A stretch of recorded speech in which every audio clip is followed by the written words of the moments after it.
Muy buenas noches. El presente video tiene por objeto la exposición de argumentos orales en relación al caso de Alexis Rodríguez, Grupo A2, rol de accionante. Alexis Rodríguez es una persona privada de su libertad en el Centro de Privación La Roca bajo el control total del Estado ecuatoriano. Él fue diagnosticado con tuberculosis pulmonar activa, situación que agravó sus condiciones de salud. Tanto más, esas condiciones fueron puestas en conocimiento de la autoridad administrativa con requerimientos que van desde noviembre de 2025 a junio de 2026. Respecto a los requerimientos, no existió respuesta oficial alguna. Dentro del centro de privación, el médico de cabecera se limitó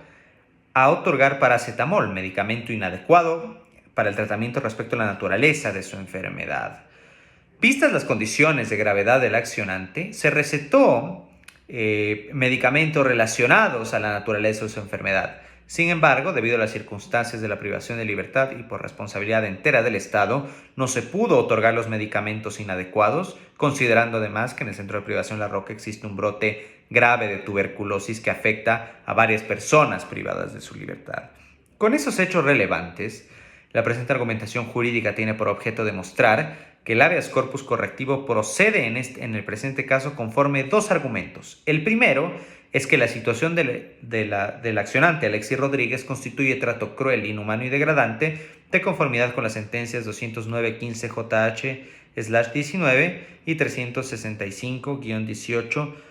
JH/21. Respecto a la sentencia 209, la Corte Constitucional establece que el obstaculizar o impedir la accesibilidad a personas privadas de libertad al tratamiento de sus enfermedades, más aún si se trata de enfermedades crónicas, corresponde a una afectación directa al derecho a la salud y que deviene o que podría devenir incluso en trato cruel, inhumano y degradante.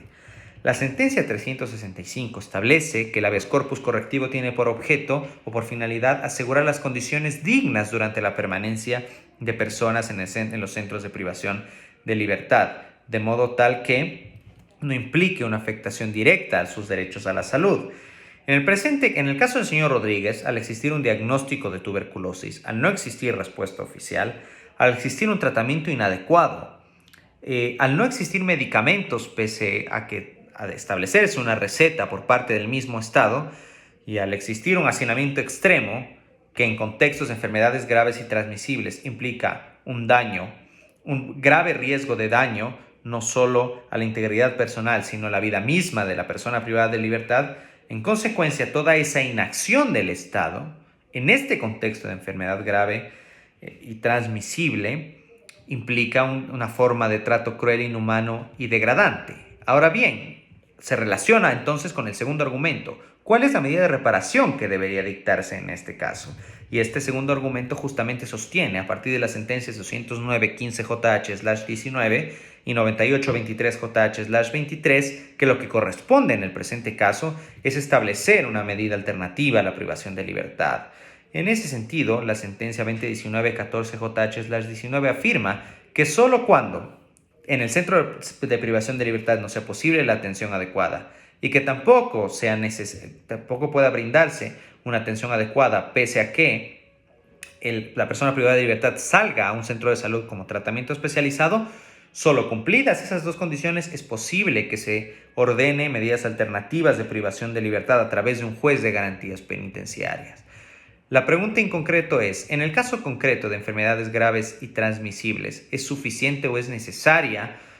la medida de tratamiento en centros de salud? Y la respuesta es no, por cuanto no es el medio menos gravoso, pues si bien el tratamiento en el centro de salud al corto plazo puede paliar la enfermedad, no obstante, al existir un contexto de hacinamiento extremo y por las condiciones específicas de la tuberculosis, que es una enfermedad grave y transmisible, en consecuencia, volver a la privación de libertad implicaría una posibilidad de recaer en la enfermedad y ahí sí un doble riesgo y doble vulnerabilidad respecto de la vida misma del accionante. En consecuencia, y de conformidad con lo establecido en la sentencia 98-23, la duración y la vigencia de las medidas alternativas deberán estar respaldadas en información médica y científica. y en consecuencia, bajo este estándar de médico y científico establecido en la sentencia 9823, al tratarse de tuberculosis, una enfermedad grave y transmisible, lo que corresponde es dictar una medida alternativa a la prisión de libertad hasta que el Estado pueda controlar la situación